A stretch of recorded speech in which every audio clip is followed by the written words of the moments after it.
नमस्कार, मैं पद्मिजा जोशी। प्रेरणादायक प्रसंगों के क्रम में आज एक नए प्रसंग के साथ मैं उपस्थित हूँ। ये प्रसंग मुझे कहीं पढ़ने के लिए मिला और बहुत अच्छा लगा मुझे, तो मैं आप लोगों के साथ शेयर करती हूँ। प्रसंग कुछ यूं है, किसी एक बड़े शहर में 5-7 मित्र किसी बड़े होटल में जाते हैं, जलपान करने, नाश्ता पानी करने जाते हैं। सभी पैसे वाले थे, होटल भी काफी अच्छे स्टैंडर्ड का था।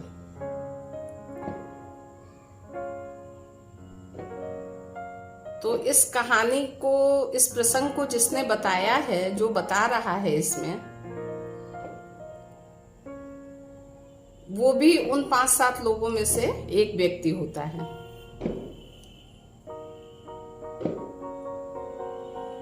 चलिए हम उसका नाम रमेश रख लेते हैं, आसानी से बात आप तक पहुंचेगी। यूं कह लें कि रमेश अपने कुछ मित्रों के साथ, जो कि काफी आर्थिक रूप से संपन्न है और उसके सारे मित्र भी संपन्न हैं आर्थिक रूप से, और किसी बहुत अच्छे होटल में, बड़े शहर में नाश्ता पानी करने, खाना खाने पहुंचते हैं। अभी ये लोग आपस में मस्ती के मूड में थे, हंसी मजाक चल रहा था, ऑर्डर दे चुके थे। अभी वेटर इनके ऑर्डर की चीजें लाया नहीं था इनके टेबल पे। तभी वो देखते हैं कि दरवाजे पर एक बहुत बूढ़ी औरत भीख मांगने वाली, गरीब वृद्धा, और इतनी दयनीय लग रही थी, इतनी दयनीय थी कि ये जो रमेश हैं, इनको देखते ही दया आ गई। ये उठ के दरवाजे पे आते हैं, मतलब रोड वाले हिस्से पे आते हैं, और उस वृद्धा से कहते हैं, अम्मा गर्मी बहुत है, आइसक्रीम खाओगी? तब वो वृद्धा अम्मा इनका, रमेश का चेहरा देखने लगती है। वो क्या बोले, दोबारा कहते हैं, अम्मा आइसक्रीम खाओगी? तो धीरे से वो सिर हिलाती है। तो कहते हैं, अच्छा ठीक है, मैं लेके आता हूं। तब तक ये वृद्धा क्या करती है कि सीढ़ियों पे बाहर एक किनारे बैठ जाती है। अब ये उन अम्मा के लिए और आइसक्रीम लेके आते हैं।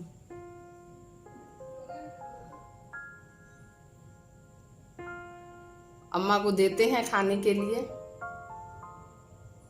उनकी आंखें छलछला आती हैं अम्मा की, बहुत स्वाद लेके, बहुत प्रेम से, काफी देर लगा के स्वाद ले लेके उस आइसक्रीम को वो खा लेती हैं। वो यही कोई 40-50 रुपए की आइसक्रीम रही होगी, जो अम्मा के वर्ष की बात तो कभी भी नहीं थी। जब ये खा लेती हैं, जब खा रही होती हैं, यूं कहिए, तो वो नीचे बैठी थी। तो ये जो रमेश है, इनको लगता है कि अगर मैं इन अम्मा को अपनी टेबल पे ले चल के बैठा हूं, तो शायद मेरे अन्य जो मित्र साथ में आए हैं उनको अच्छा न लगे। तो ये क्या करते हैं, अपने मित्रों को बोल के आते हैं कि अरे यार तुम लोग खाओ, मैं अभी आ रहा हूं।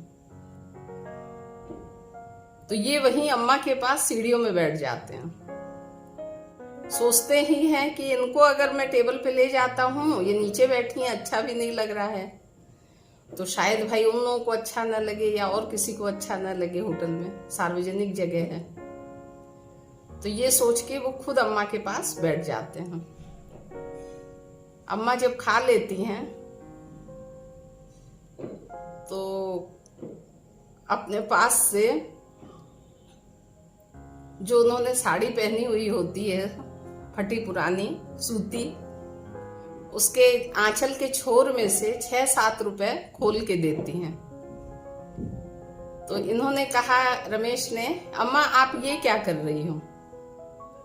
तो बोली, बेटा मेरे पास इतने ही पैसे हैं, ये आइसक्रीम तो महंगी होगी ना, इन पैसों को तुम उसमें मिला के और अपने पास से पैसे लगा के होटल वाले को दे देना। तो ये एकदम भावुक हो जाते हैं। फिर उन अम्मा को कहते हैं कि नहीं, आप इन पैसों को रखिए और 1000 रुपये ये अपने पास से उनको और देते हैं कि अपनी जरूरत की चीज आप खरीद लेना अम्मा, और आप मुझे बस आशीर्वाद दो। ये सब बातें अभी हो ही रही थी कि होटल का मालिक इन लोगों को देख लेता है, उन अम्मा को भी बैठे हुए देखता है और अम्मा के पास इनको रमेश को।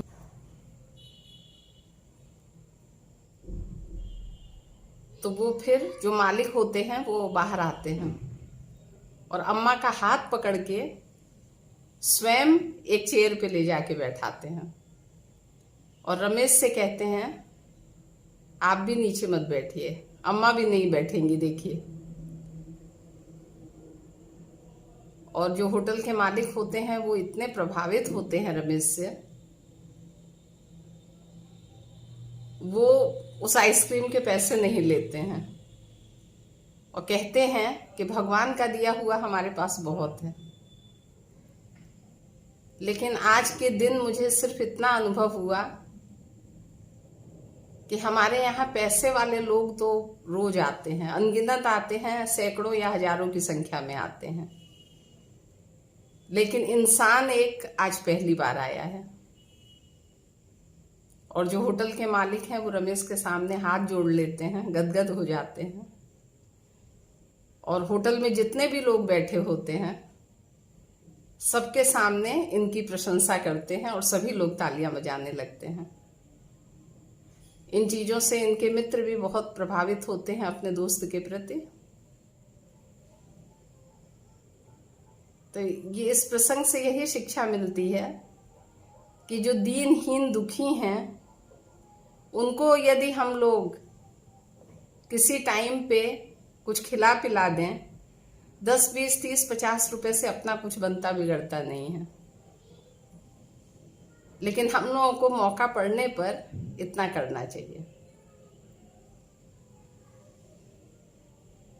अपनी हर चीज हम बड़ी दुकानों से खरीदते हैं, मॉल से खरीदते हैं, ऑर्डर देके ऑनलाइन मंगवाते हैं। कई बार देखा होगा ना कि रोड के किनारे थोड़ी सी सब्जी लेके कोई गरीब लाचार महिला, पुरुष, बच्चा कोई बैठा रहता है। हम लोगों को प्रयास करना चाहिए कि ऐसे लोगों से सामान लें और इनसे मोल भाव न करें। इनको उस धन से कोई ऐशो आराम के साधन नहीं जुटाने हैं। इनको सिर्फ फिक्र इतनी है कि सुबह तो भले ही नहीं खाया है लेकिन शाम को 2 कौर खाने मिल जाएगा। मेरा आप लोगों से अनुरोध है, कभी कभार अगर ऐसे किसी दुकानदार को देखें, दुकानदार मैं इसलिए कह रही हूं कि वो अपना सामान बेच रहा है, जो रोड के किनारे धूप में बैठा है, बारिश में बैठा है, ठंड में बैठा है और उसके पास थोड़ी सी सामग्री है, अगर हम आप बिना मोल भाव किए उससे खरीद लेते हैं तो वो हमको आपको इतने आशीर्वाद देगा, अनगिनत आशीर्वाद देगा, उसका कोई मोल नहीं है। और ईश्वर भी बहुत प्रसन्न होंगे, हमारा जीवन निश्चित तौर पे सुखमय बनेगा। बड़ी दुकानों से तो सभी लेते हैं जो लाखों और करोड़ों कमा रहे हैं, लेकिन हमारे आपकी वजह से कोई एक परिवार रात को भोजन करके सोएगा। हम लोगों को इतना ध्यान रखना चाहिए समाज में। अगर कभी मौका मिले कि कोई छोटा दुकानदार है, अगर उस चीज की जरूरत उस समय हम लोगों को नहीं भी है, आज नहीं कल काम आएगी, लेकिन उस समय बिना सोचे समझे खरीद लेना चाहिए, ऐसा मुझे लगता है। Okay, thank you.